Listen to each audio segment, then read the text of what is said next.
My dear students, welcome to DMP Digital Learning. আজি আমি এই ক্লাছটোত শিকিবলৈ গৈ আছো ইংৰাজী গ্ৰামাৰৰ এটা বিশেষ অধ্যায় প্ৰিপজিশন আৰু আমি আজি প্ৰিপজিশনৰ পাৰ্ট 1 আৰম্ভ কৰিম। এই পাৰ্ট 1ত আমি তোমালোকক প্ৰিপজিশনৰ যিখিনি প্ৰাথমিক ধাৰণা একদম বেসিক কথাখিনি আমি আজি বুজোৱাৰ বা শিকোৱাৰ চেষ্টা কৰিম। তো আশা কৰোঁ তোমালোকে ভিডিঅ'টো ভাল পাবা। তো ব'লা এতিয়া আমি ভিডিঅ'টো আৰম্ভ কৰোঁ।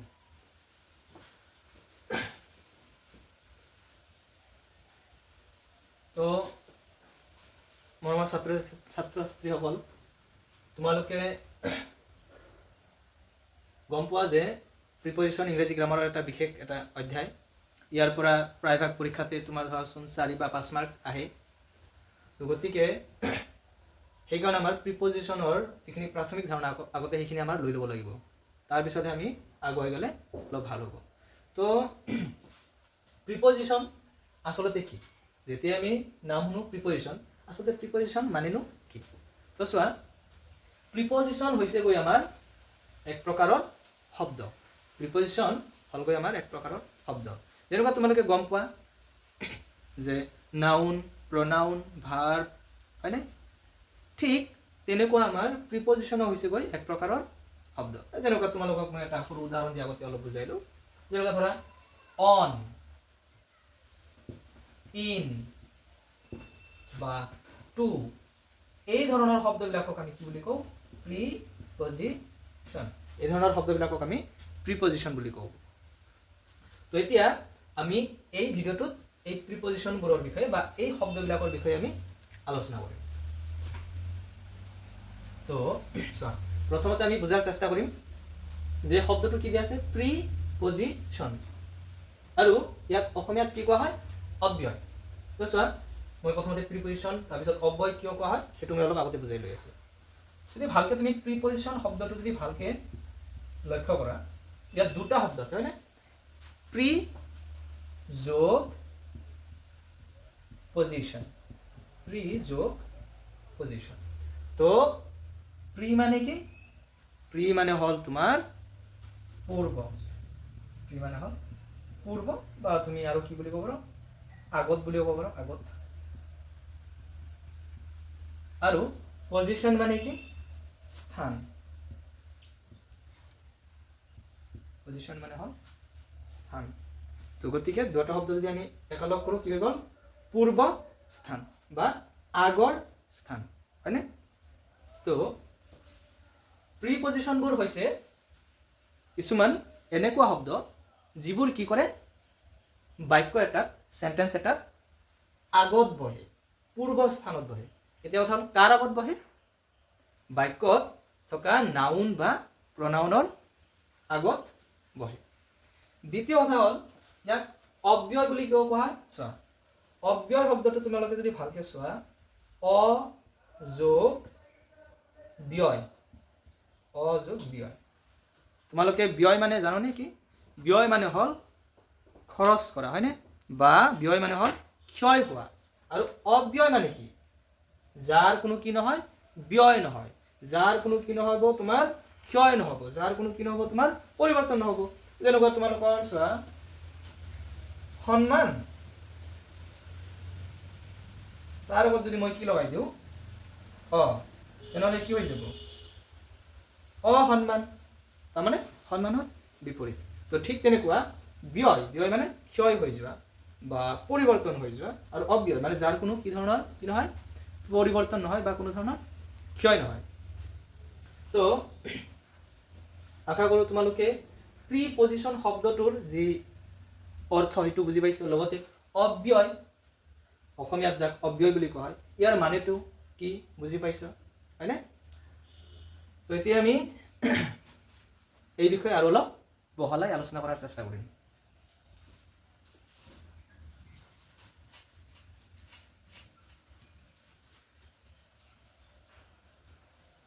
তো প্ৰথমতে আমি প্ৰিপজিশন কাক বোলে বা প্ৰিপজিশন মানে কি সেইটো বুজাৰ চেষ্টা কৰিছো। মই ইয়াত কি লিখিছো তোমালোকে বুজি পাইছনে? যে যিবোৰ শব্দ বাক্য এটাত নাউন বা প্ৰনাউনৰ আগত বহি বাক্যটোৰ আন শব্দৰ লগত তাৰ এটা সম্বন্ধ স্থাপন কৰে সেই শব্দবোৰকে প্ৰিপজিশ্যন বা অসমীয়াত অব্যয় বোলা হয়। এতিয়া এই কথাখিনি তোমালোকক মই দুটামান উদাহৰণৰ সহায়ত আৰু অলপ ভালকৈ বুজোৱাৰ চেষ্টা কৰিম। There is a book on the table. হয়নে? এইটো কি হৈছে জানানে? ইয়াৰ পৰা এইখিনি লৈ গোটেইখিনি মিলি এইটো এটা কি হৈছে সেন্টেন্স মানে বাক্য। যিকি নহওক আমি তো বাক্যৰ বিষয়ে আলোচনা নকৰোঁ, আমি আলোচনা কৰিম প্ৰিপজিশ্যন।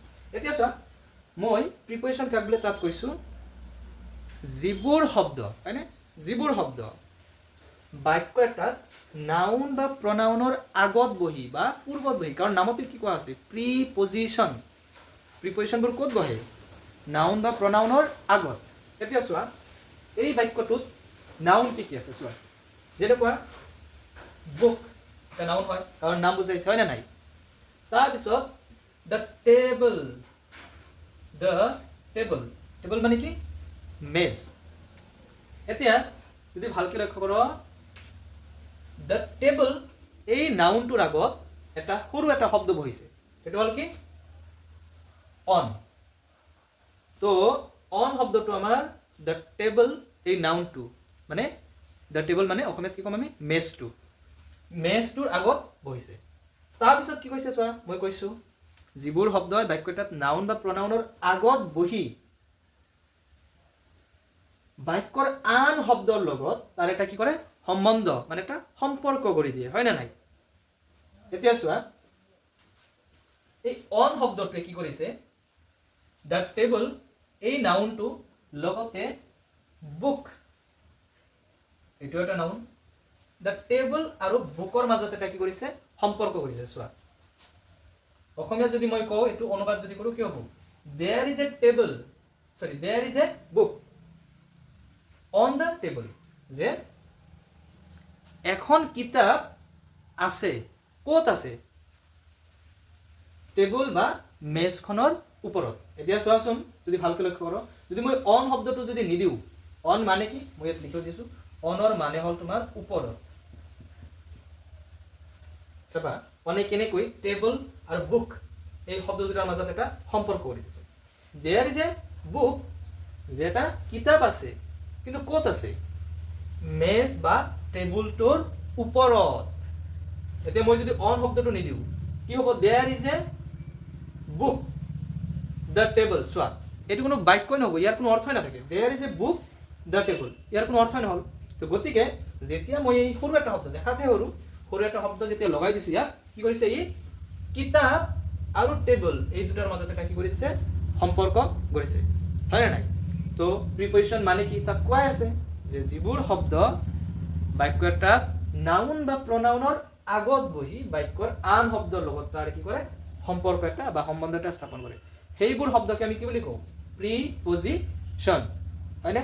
তো এতিয়া মই আন এটা উদাহৰণ দি আছোঁ, ইয়াত কেৱল নাউনহে দিলোঁ হয় নে নাই। এতিয়া প্ৰনাউনৰ বোলে আগত বহে এটা উদাহৰণ লওঁ য'ত প্ৰনাউনৰ আগত বহিছে। অ'কে তো চোৱা মই প্ৰথমটো উদাহৰণ কি কৰিছোঁ অন প্ৰিপজিশ্যনটো কি কৰিছোঁ মই এটা নাউন দ্য টেবলৰ আগত ব্যৱহাৰ কৰিছোঁ, কিন্তু যিহেতু কৈছোঁ নাউন বা প্ৰনাউনৰ আগত বহে। তো এতিয়া মই আন এটা উদাহৰণ লৈছোঁ য'ত প্ৰিপজিশ্যনটো কাৰ আগত বহিছে প্ৰনাউনৰ আগত বহিছে। চোৱা a tiger was killed by him. এইটো মই যদি অসমীয়াত অনুবাদ কৰোঁ কি হ'ব চোৱা যে এটা বাঘ তেওঁৰ দ্বাৰা হিমে ইয়াত কি বুজাই আছে তেওঁৰ বুজাইছে তেওঁৰ। তো a tiger was killed by him. চাবা এইটো হ'ল এটা প্ৰনাউন হয়নে, এইটো হ'ল এটা প্ৰনাউন।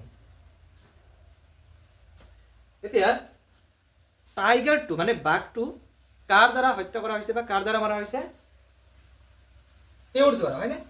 এতিয়া চাবা টাইগাৰ এইটো হৈ আছে আমাৰ এটা নাউন এতিয়া এই বাঘটো আৰু তেও এই বাঘ আৰু তেওঁৰ মাজত চোৱাচোন এনেকুৱা এটা শব্দ আছে যিটো এটা সম্পৰ্ক কৰিছে আৰু সেই শব্দটো কি জানানে তোমালোকে বাই বাই মানে হ'ল আমি অসমীয়াত ক'লে ক'ম দ্বাৰা বাই মানে হ'ল দ্বাৰা দ্বাৰা নহয় দিয়া আচলতে যদিও বা বহুতে দ্বাৰা বুলি কোৱা আচলতে দ্বাৰা নহয় দ্বাৰা যে এয়া হ'ল আমাৰ টাইগাৰ বাঘটো আৰু এয়া হৈছে কি দিছোঁ আমি হিম মানে তেওঁৰ বুজাইছে ইয়াত তেওঁৰ তো বাঘটো যে হত্যা কৰা হৈছে বা মাৰা হৈছে কাৰ দ্বাৰা তেওঁৰ দ্বাৰা এইটো তেওঁ মানে ইয়াত যিকোনো হ'ব পাৰে ধৰাচোন ৰাম হ'ব পাৰে হৰি হ'ব পাৰে যদু হ'ব পাৰে হয়নে নাই বা ধৰাচোন মধু হ'ব পাৰে হয়নে তো মুঠ কথা হৈছে এই বাঘ আৰু তেওঁৰ মাজত সম্পৰ্কটো কিহে কৰিছে চোৱাচোন এটা সৰু শব্দ এইটো হ'ল বাই এই বাইয়ে কি কৰিছে টাইগাৰ আৰু হিম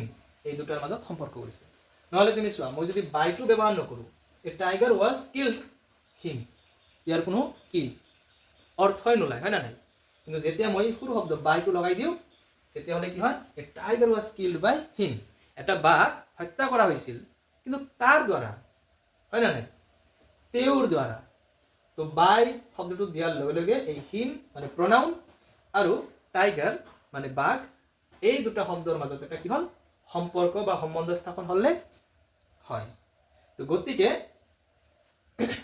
আমি বুজি পালোঁ যে প্ৰিপজিশ্যন বা অসমীয়াত যাক কোৱা হয় অব্যয় এইবিলাক হৈছে কিছুমান এনেকুৱা শব্দ যিবোৰ শব্দই নাউন বা প্ৰনাউনৰ আগত বা পূৰ্বত বা পূৰ্বস্থানত বহি বাক্যৰ আন শব্দৰ লগত তাৰ কি কৰে সম্পৰ্ক স্থাপন কৰে হয় না নাই আৰু অলপ এটা কথা বুজাব লগা আছে যে অব্যয় বুলি কিয় কোৱা হয় চোৱা মই কৈছোঁ পোনপ্ৰথমে তোমালোকক বুজাইছোঁ যে ব্যয় মানে খৰচ হোৱা বা পৰিৱৰ্তন হোৱা আৰু অব্যয় মানে যাৰ কোনো খৰচ নহয় যাৰ কোনো ক্ষয় নহয় যাৰ কোনো পৰিৱৰ্তন নহয় চোৱা এই বাক্যটো মই লিখিছোঁ কি প্ৰেজেণ্ট ইনডেফিনিট টেন্সত বহুতে কিজানি জানো টেন্সৰ বিষয়ে জানো আৰু নাজানিলেও আমি পৰৱৰ্তী ভিডিঅ'ত এইবিলাক আলোচনা কৰিম এই বাক্যটো আছে তোমাৰ কি প্ৰেজেণ্ট ইনডেফিনিট টেন্সত আৰু এই বাক্যটো আছে তোমাৰ পাষ্ট ইনডেফিনিট টেন্সত ঠিক আছে আৰু প্ৰথম বাক্যটো আছে তোমাৰ কি এক্টিভ ভয়েসত এতিয়া ভয়েস কি এইবিলাকো পিছত গম পাবা এক্টিভ ভয়েসত আৰু দ্বিতীয় বাক্যটো আছে পেসিভ ভয়েসত কিন্তু তথাপি কিন্তু চোৱা তোমালোকে যদি ভালকৈ লক্ষ্য কৰা এই যিবিলাক প্ৰিপজিশ্যন অনে আছে বাই আছে ইয়াত কিন্তু কি নহয় কোনো ধৰণৰ পৰিৱৰ্তন নহয় কোনো ধৰণৰ মানে ব্যয় নহয় অলপ কি নহয় ক্ষয় নহয় লাগিলে সেই বাক্যটো যিকোনো টেন্সৰে নহওক কিয় প্ৰেজেণ্ট টেন্সৰ হওক পাষ্ট টেন্সৰ হওক হয় না নাই বা লাগিলে এইটো এক্টিভ ভয়েসত থাকক পেসিভ ভয়েসত থাকক বা লাগিলে এইটো তোমাৰ ডিৰেক্ট নেৰেশ্যনত থাকক ইনডিৰেক্ট নেৰেশ্যনত থাকক মুঠ কথা হৈছে তাৰ কোনো কি নহয় কোনো ব্যয় নহয় বা কোনো ধৰণৰ পৰিৱৰ্তন নহয় সেইকাৰণে তেওঁলোকক কি বুলি কোৱা হয় অসমীয়াত অব্যয় যাৰ কোনো ব্যয় নহয় অব্যয় বুলিও কোৱা হয় তো মৰমৰ ছাত্ৰ ছাত্ৰীসকল আশা কৰোঁ তোমালোকে প্ৰিপজিশ্যন সম্পৰ্কে ভালকৈ বুজি পাইছ প্ৰিপজিশ্যন কি ইয়াৰ যিখিনি প্ৰাথমিক ধাৰণা সেইখিনি মই দিয়াৰ চেষ্টা কৰিছোঁ তথাপি যদি তোমালোকৰ কাৰোবাৰ যদি কোনো খোকোজা থাকে বুজি নোপোৱা থাকে তো তোমালোকে কমেণ্ট বক্সত যাই মোক কমেণ্ট কৰিব পাৰোঁ আমি যাতে পৰৱৰ্তী ভিডিঅ'ত সেই বিষয়ে তোমালোকক আৰু অলপ ভালকৈ বুজাই দিব পাৰোঁ তো আজিলৈকে ইয়াতে আমি সামৰণি মাৰোঁ চিউচোন আকৌ তোমালোকক পৰৱৰ্তী ভিডিঅ'ত লগ পাম